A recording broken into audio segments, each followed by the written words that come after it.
Good evening, Scotland. Good evening, social media land. I hope you are well. It is Tuesday, the 10th of May. Scotland does most of its trade with the rest of the UK. Figures and percentages are thrown around as facts and assumptions of what an independent Scottish economy would be like. They are churned out by so-called experts and independent bodies funded by union-loving businessmen and billionaires. Project Fear likes to use this as ammunition to scare the bejesus out of us and make us feel that we are reliant on our neighbour to prop us up financially. In truth, we actually do a massive amount of business with the rest of the UK, and in all honesty, who's to say what will happen with that come independence? Project Fear likes to give you the impression that trade would stop or be so very difficult that independence would not be worthwhile.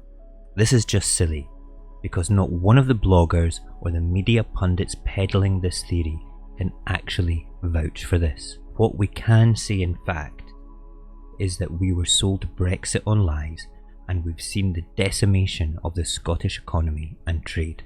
Recently, Jacob Rees-Mogg has said that implementing the government's own red tape regarding Brexit would be an act of self-harm.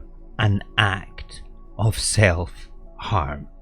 So as a result of this concern regarding harm upon trade for the UK, imports from the EU are not subject to the checks and administration that was previously part of the Brexit deal for at least another year, probably longer. I find this quite entertaining. Can you imagine all those goods and services travelling south into England from Scotland and being subject to a deal that causes England to be concerned once again of self-harm?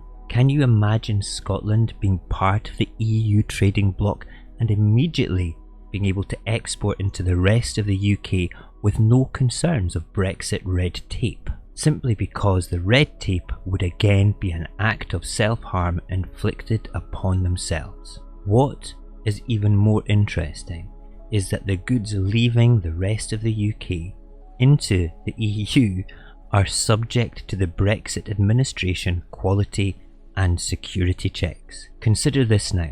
An independent Scotland would not have the self-harming Brexit barriers to export to the EU the same way that the rest of the UK currently does. We would create our own deal or be welcomed right back into that trading bloc.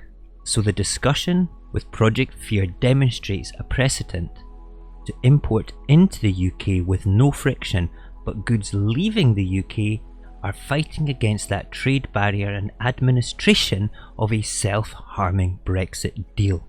This in itself is just another reason for us to push for independence. How embarrassing for the Union to even consider using trade as a reason to remain in the Union. Next time the debate of trade comes up with someone wearing the Project Fear t-shirt, remind them of this little Brexit trade nugget. Tell them their precious Union cannot survive without the free flow of goods entering the UK unobstructed. So they would be truly mad to consider debating the point that trade with Scotland's largest business partner would be hindered by independence. It would actually be enhanced. And also watch for that toxic behaviour of changing the subject to something else when you close their argument down. Scotland, being in charge of its own international trade policy, will be free to explore any market it chooses. I personally see us returning to the largest trading bloc in the world, that being the EU, and then benefiting from it. All the arguments of not being able to afford independence is nonsense when you compare Scotland to other similar sized countries.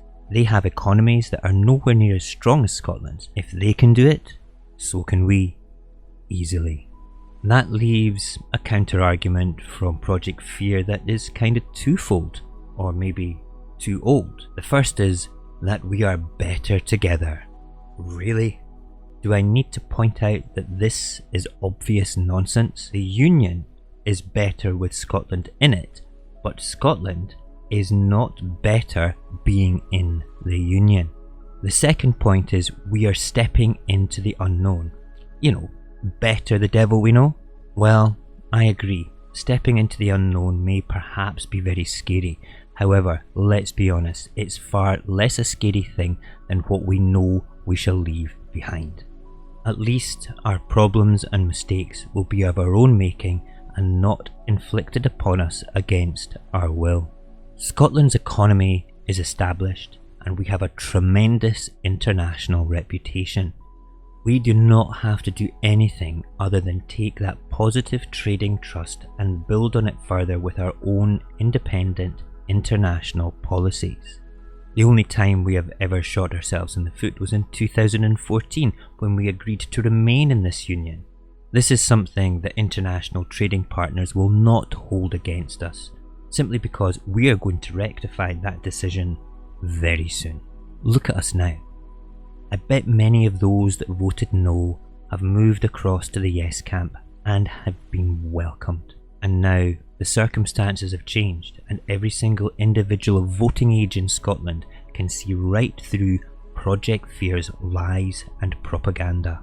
They may have the massive media machine that can churn out the same old repetitive boring message of Scotland is bad and we cannot do it alone, but we have word of mouth and we have common sense on our side. Soon, more and more people will understand the opinions that I have discussed here. I am not the only one talking about this idea and I will not be the last.